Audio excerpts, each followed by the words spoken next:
Hello everyone, welcome back to my channel Hannah spoken English. ఈ వీడియోలో మనం ఇంగ్లీష్లో ఎక్కువగా మాట్లాడే కొన్ని వెర్బ్ కాంబినేషన్స్ ఈజీగా నేర్చుకుందాం. లీన్ అంటే వంగడం, వాలడం లేదా ఆనుకోవడం, అంటే శరీరాన్ని ఒకవైపుకి వంచడం లేదా వాలడం. చెట్టు ఒకవైపుకి ఒరిగింది. The tree leaned to one side. The tree leaned to one side. ఎక్కువగా వంగకు. Don't lean too far. Don't lean too far. Next one lean back అంటే వెనక్కి వాలడం.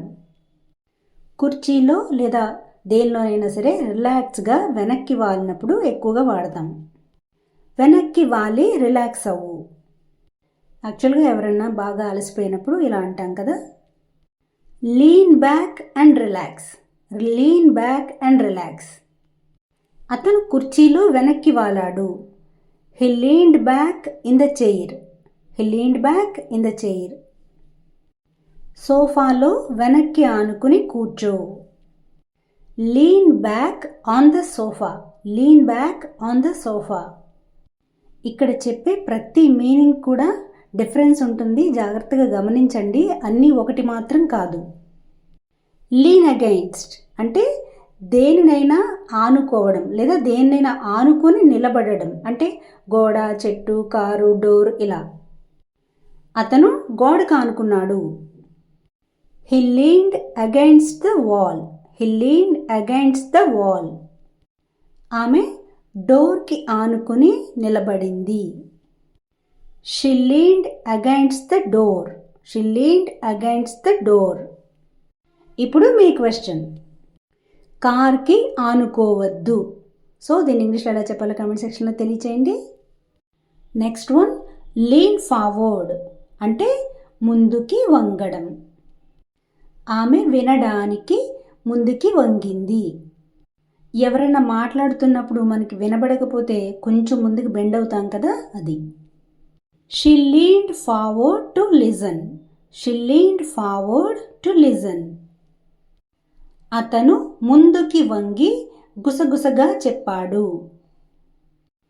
He leaned forward and whispered. He leaned forward and whispered. Whisper అంటే గుసగుసలాడడం, తెలుసు కదా మీకు. Next one lean in. Lean in అంటే దగ్గరగా వంగడం. నా మాట వినడానికి ఆమె దగ్గరగా వంగింది. She leaned in to hear me. She leaned in to hear me. Next one lean on. Lean on అంటే ఆసరాగా ఆనుకోవడం లేదా ఆధారపడడం. అతను రైలింగ్కి ఆనుకున్నాడు. అంటే మనం గ్రిల్స్ అంటుంటాం కదా. He leaned on the railing. He leaned on the railing. ఆమె తన వాకింగ్ స్టిక్ని ఆధారంగా తీసుకుంది లేదా ఆధారంగా చేసుకుంది. She leaned on her walking stick. She leaned on her walking stick. So ఇక్కడ ఈ రెండు సెంటెన్స్ కూడా ఫిజికల్ మీనింగ్ ఇస్తాయి, అంటే నిజంగా జరిగే పని. సో ఇదే లీన్ ఆన్కి ఫిగరేటివ్ మీనింగ్ కూడా ఉంటుంది, అంటే భావాన్ని మాత్రం చెప్పేది. చూద్దాం రెండదేంటో. You can lean on me. You can lean on me అంటే నా మీద ఆనుకో అని కాదు. మరి దీని అర్థం నన్ను నమ్మచ్చు లేదా నా మీద ఆధారపడచ్చు అని అర్థం. సో ఇక్కడ ఫిగరేటివ్ మీనింగ్ అంటే పదానికి ఉన్న అసలు అర్థం కాదది, వేరే భావాన్ని వ్యక్తపరచడానికి వాడే అర్థంని ఫిగరేటివ్ మీనింగ్ అంటారు. సో మీలో ఎవరికైనా డౌట్ ఉంటే అది క్లియర్ చేయడానికి నేను ఒక చిన్న ఎగ్జాంపుల్ చెప్తాను, చూడండి. ఈ ఫిగరేటివ్ మీనింగ్దే. టైం ఫ్లైస్ అంటాం కదా మనం. యాక్చువల్గా టైం ఫ్లైస్ అంటే కాలం ఎగురుతుంది అనా? కాదు, సమయం ఏమీ ఎగరదు కదా. సో దీని అర్థం ఏంటంటే సమయం చాలా త్వరగా గడిచిపోతుంది అని అర్థం. సమయం చాలా త్వరగా గడిచిపోతుంది అని అర్థం. టైం ఫ్లైస్ అంటే సమయం చాలా త్వరగా గడిచిపోతుంది. అలాగే ఇంకొకటి చూద్దాం.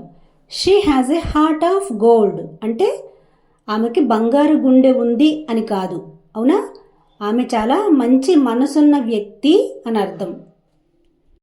సో ఫిగరేటివ్ మీనింగ్ అంటే ఇలా భావాన్ని తెలియచేస్తూ ఉంటాయి. లాస్ట్ వన్ లీన్ ఓవర్ అంటే మీద నుండి వంగడం. ఆమె బాల్కనీ మీద నుండి వంగింది. She leaned over the balcony. She leaned over the balcony. అతను గోడ మీద నుండి కిందికి చూశాడు. He leaned over the wall and look down. He leaned over the wall and look down. ఒక క్విక్ రీక్యాప్ చూద్దామండి. నాతో పాటు మీరు కూడా రికలెక్ట్ చేసుకోండి. లీన్ అంటే వాలడం, వంగడం లేదా ఆనుకోవడం. లీన్ బ్యాక్ అంటే వెనక్కి వాలడం. లీన్ అగెయిన్స్ట్ అంటే దేన్నైనా ఆనుకోవడం లేదా దేనికైనా ఆనుకుని నిలబడడం. లీన్ ఫార్వర్డ్ అంటే ముందుకి వంగడం. లీన్ ఇన్ అంటే దగ్గరగా వంగడం. లీన్ ఆన్ అంటే ఆసరాగా ఆనుకోవడం లేదా ఆధారపడడం. లీన్ ఓవర్ అంటే మీద నుండి వంగడం. సో మై డియర్ ఫ్రెండ్స్, ఇదండి ఈరోజు క్లాసు. మీకు అర్థమైందని నేను అనుకుంటున్నాను. నా వీడియోస్ మీకు ఇంగ్లీష్ నేర్చుకోవడానికి హెల్ప్ అవుతాయని నేను ఆశిస్తున్నాను. మీ వాల్యుబుల్ కమెంట్స్ ఏమైనా సరే కమెంట్ సెక్షన్లో తెలియచేయండి. Thanks for watching and see you in the next video.